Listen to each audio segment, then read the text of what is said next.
Upon the magic roads, the story begins with an old farmer calling out his three sons and showing them a trampled field of wheat.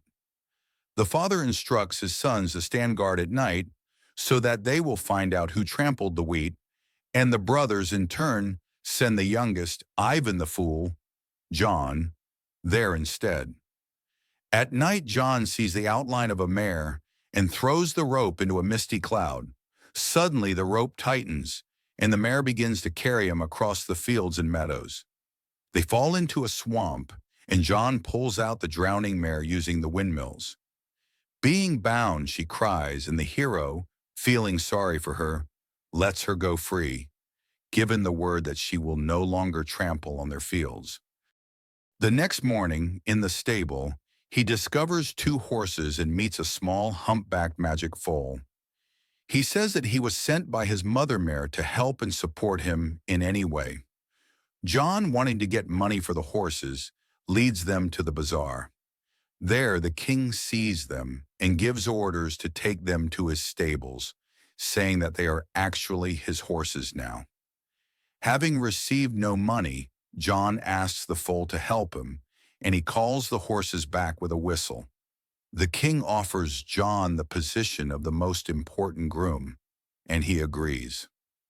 Over time, the people begin to love John more and more.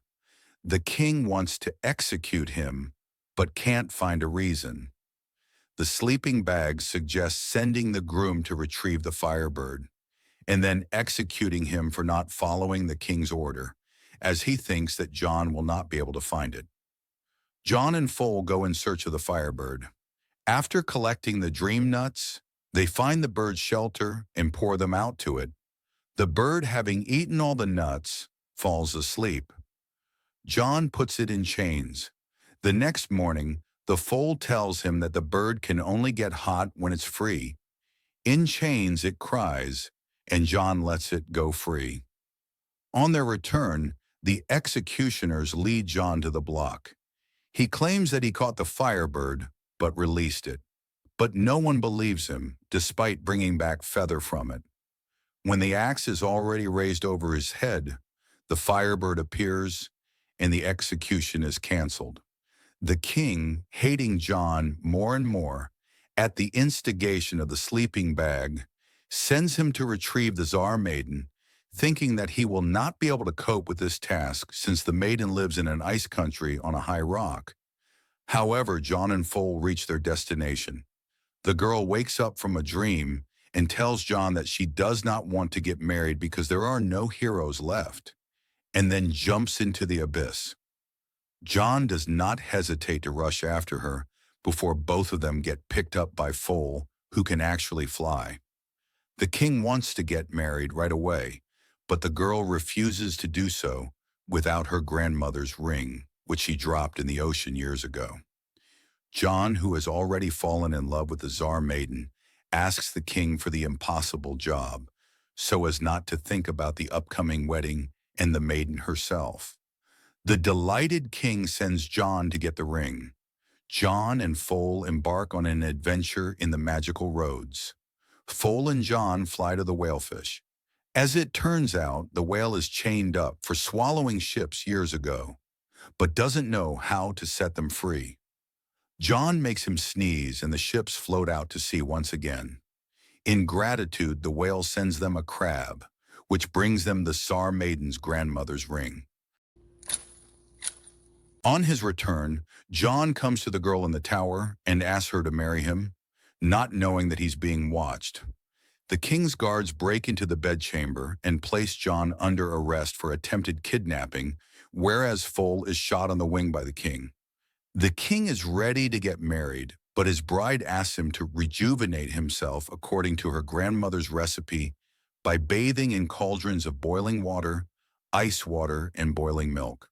The sleeping bag advises to test the cauldrons on John before the execution. At night, the girl tells the foal that in the first cauldron, it is necessary to throw her grandmother's ring. In the second, the feather of the Firebird. And in the third, the flower of life and death that grows at the end of the world. And then John will remain alive. Foal goes in search of the flower despite a wounded wing. In the morning, the king hypocritically declares that he is giving John a chance at redemption and orders him to jump into the cauldrons. In the first cauldron, the girl throws her ring, and John is carried out of there safely. In the second, the Firebird's feather falls in, and he also remains unharmed. At this time, the foal finds the flower and learns from it that the one who picks it is waiting for death. Despite this warning, he plucks the flower to save John and manages to deliver it when John finds himself inside the third cauldron. The renewed John appears before the maiden, and the king jumps into the first cauldron without hesitation. However, a huge bubble bursts out of the cauldron, which carries the cursing king away into the sky.